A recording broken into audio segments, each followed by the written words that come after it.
Okay, hello YouTube.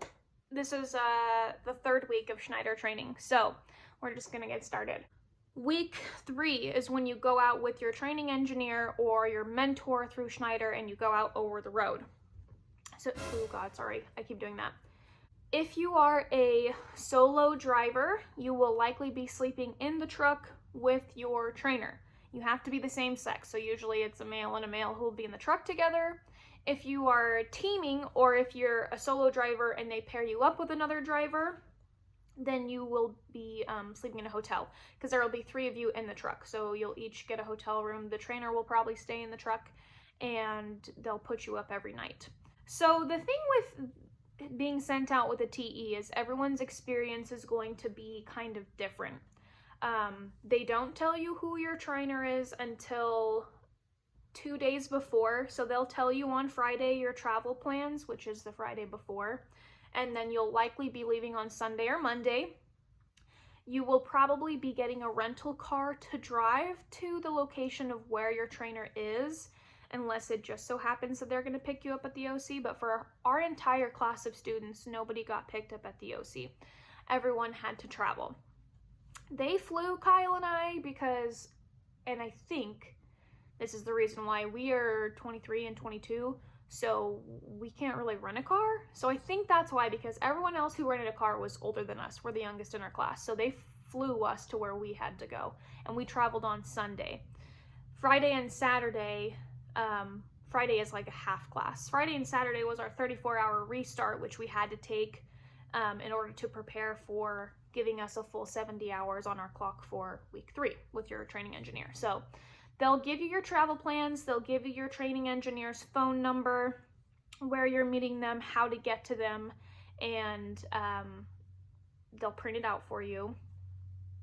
Your TE will call you on Saturday or Sunday to introduce themselves oh my God, to introduce themselves and go over a couple things with you, and just explain things that you need to know. So almost everyone in our class, I believe, met up with their TE on Monday. We have a fantastic TE. He's been driving with Schneider for 18 years and driving in general for 18 years. He got hired on with Schneider and stayed with Schneider the whole time, and he's been a trainer for a long time as well. He usually has students every 2 weeks in his truck. Now, on the flip side, there is a student in our class who we're friends with, and he has had not so great of an experience. It's just him and his trainer, and his trainer has only been with students and training for 3 months. So you need to be aware that your experience is going to vary depending on who you get paired up with, and there's no rhyme or reason to my knowledge. Whatever they do, it just gets assigned to you, so it's just luck of the draw. That being said, and this is emphasized a lot at Schneider, you are the captain of your own ship.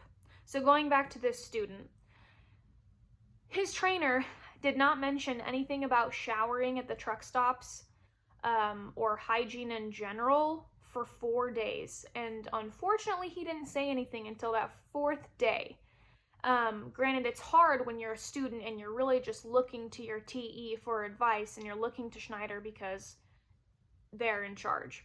But in reality, there is some responsibility on you as well to speak up and say, hey, can you tell me how to shower at a truck stop? Or to go to the truck stop when you stop there and ask the employees there, how can I take a shower?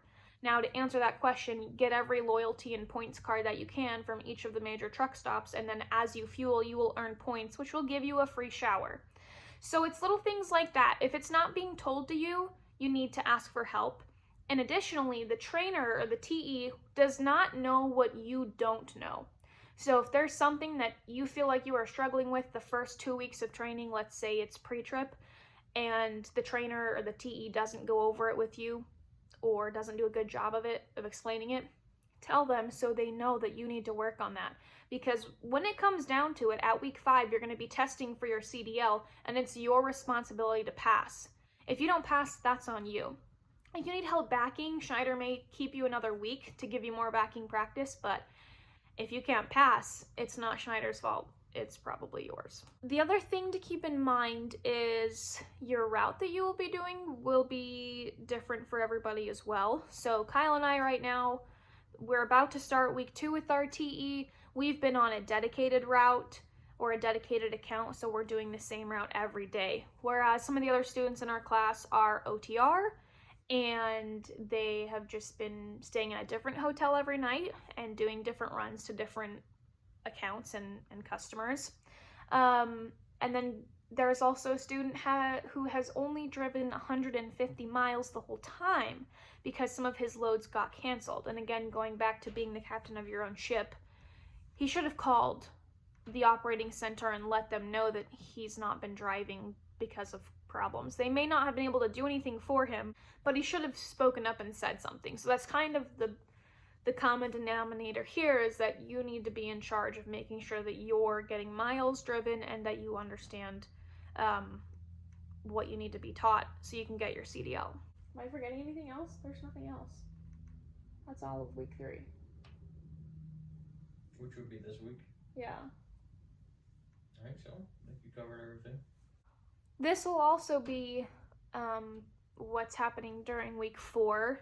Oh, well, this kind of goes into another video I'm going to make, but while we've been out here with our training engineer, we're working 14-hour shifts. I did not realize, even signing up for trucking in general, that we would be working... God, shut up.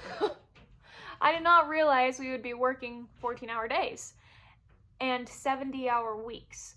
So the week is long, so just be aware, if you don't like to work a lot, this is not a great career path for you. Week 4 is going to look the exact same as week 3 likely, unless you're traveling different places, but being with your TE and training is going to be the same experience. And if you have a team partner, they will keep you with your partner driver. So if you have any questions, leave them down below. I will gladly answer them, or if you have a specific video request.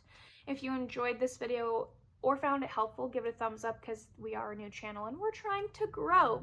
Otherwise, I'll see you next time. Bye.